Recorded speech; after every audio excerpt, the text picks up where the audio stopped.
तो स्वागत है आपका एक और आध्यात्मिक कहानी में। भ्रम भीड़ पैदा करती है।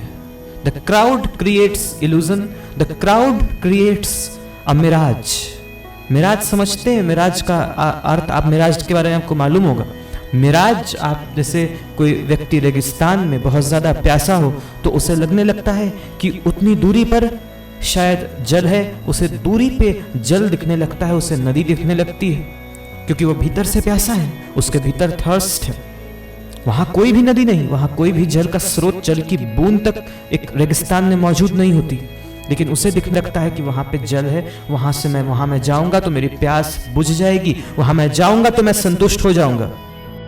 लेकिन ऐसा होता नहीं। वहां जब वो व्यक्ति वहां पहुंचता है तो उसे पता चलता है कि अरे यहां तो कुछ था ही नहीं, ये तो पूरा सूखा है, ये तो वही रेत है जहां से मैं चल के आ रहा हूं, ये तो वही रेत है जो मेरे चारों तरफ मौजूद है। यहाँ तो जल की कोई निशान भी, यहाँ पे जल की बूंद भी यहाँ मौजूद नहीं। तो ऐसा ही कुछ होता है जब हम भीड़ में चलने लगते हैं। When we start to walk in a crowd, when we start to live like others, हम जब दूसरों की तरह जीने लगते हैं, दूसरों के सिद्धांतों पे, तो हमारा जीवन ऐसा ही सड़ जाता है, ऐसा ही नष्ट हो जाता है। तो शुरू करते हैं इस प्रेरणात्मक विचार के साथ आज की इस कहानी को। एक युवक समुद्र के किनारे घूमने गया था। बहुत सुंदर, बहुत प्रभावशाली, बहुत अत्यंत सुंदर, बहुत शीतल, बहुत ताजगी देने वाली हवाएं उसे वहां मिली। वह एक युवती को प्रेम करता था जो दूर किसी अस्पताल में बीमार थी।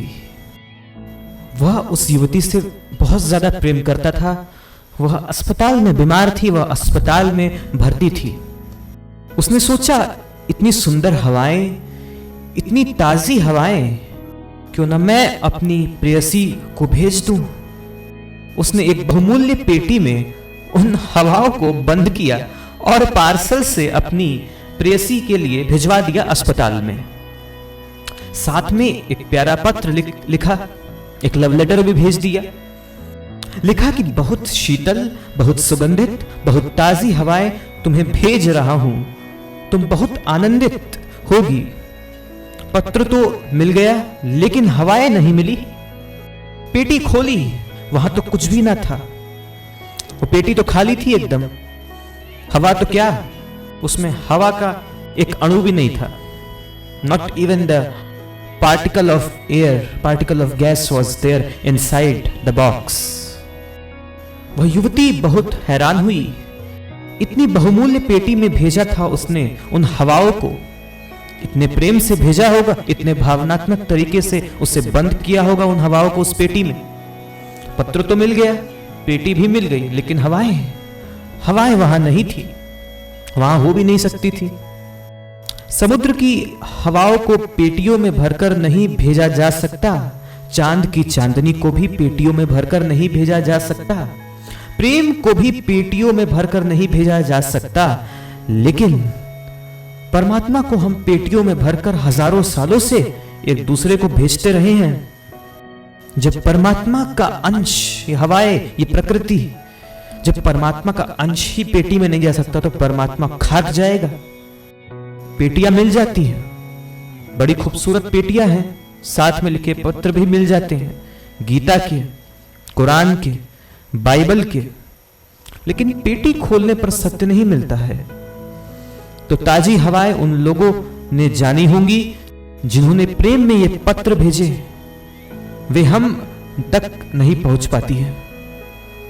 तो ताजी हवाएं उन लोगों ने जानी होंगी जिन्होंने प्रेम में ये पत्र भेजे, लेकिन वे ताजी हवाएं, वे सत्य हमें नहीं मिलते, वो हम तक पहुंच नहीं सकता है, वे हम तक नहीं पहुंच पाती है। हम पेटियों में सत्य को नहीं पा सकते। जब पेटियों में हवाएं भी नहीं मिल सकती तो सत्य तो बहुत बड़ी चीज है। हवा तक नहीं मिलती, सत्य क्या ऐसे ही मिल जाएगा? सत्य नहीं मिलने वाला पेटी में।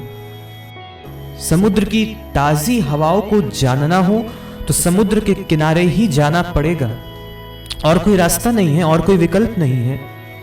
There is no other option. If you want to experience, you have to go there. It cannot come to you. You have to seek it. You have to guide yourself.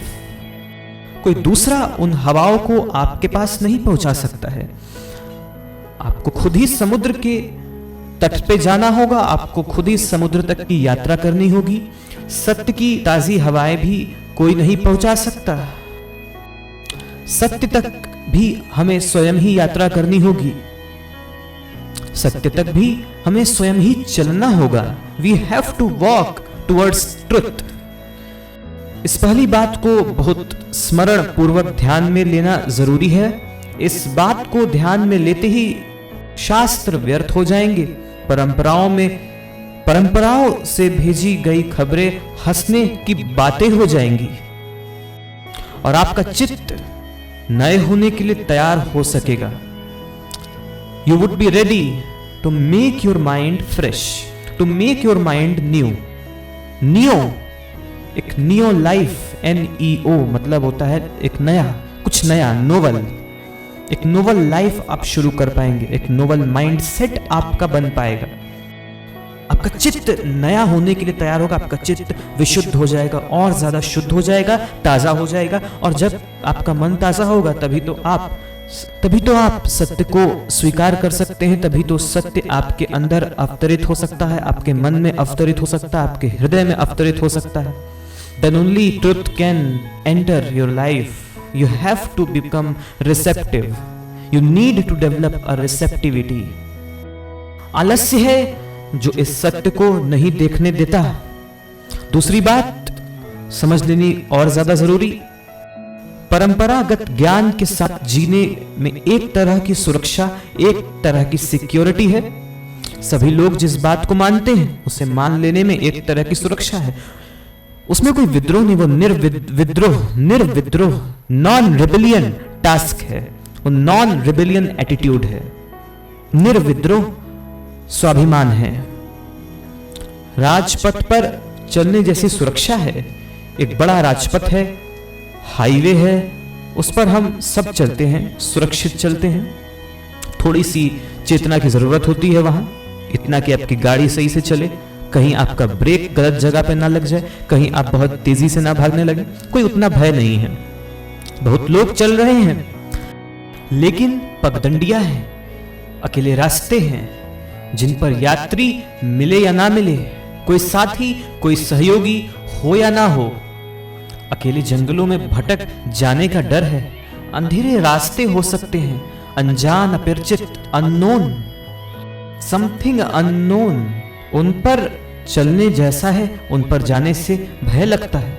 उन पर जाने में एक भय की भावना भीतर आती है, एक डर व्याप्त हो जाता है, एक डर फैल जाता है। इसीलिए हम सब सुरक्षित बंधे हुए रास्ते पर चलते हैं ताकि वहां सभी लोग चलते हैं, क्योंकि वहां कोई भय नहीं है, वहां सब मिल जाते हैं। रास्ते पर और भी यात्री हैं, आगे भी यात्री हैं, पीछे भी यात्री हैं। इससे यह विश्वास मन में प्रबल होता है कि जब आगे लोग जा रहे हैं तो ठीक ही जा रहे होंगे, कुछ ना कुछ तो जरूर सार्थक आगे मौजूद होगा, कुछ ना कुछ अफर्मेटिव, कुछ ना कुछ पॉजिटिव जरूर आगे होगा, तभी तो इतने लोग जा रहे हैं, वरना जाते क्यों। पीछे लोग जा रहे हैं तो ठीक ही जा रहे होंगे। सब जिस रास्ते पर चलते हैं, जब हम भी उसी रास्ते पर चलने लगते हैं तो हमें बड़ी सहानुभूति होती है, बड़ा सिंपैथी हमें मिलता है और एक सुरक्षा की भावना हमारे मन में रहती है। हमें लगता है दूसरे जा रहे हैं तो सही ही जा रहे होंगे, वरना इतने तो मूर्ख है नहीं दुनिया, इतने तो मूर्ख ये लोग नहीं है। इतने सारे लोग मूर्ख कैसे हो सकते, इतने सारे लोग असत्य में कैसे जा सकते।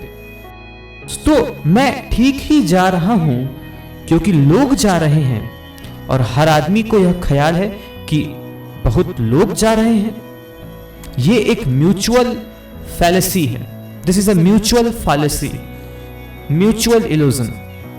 यह एक पारस्परिक भ्रांति है।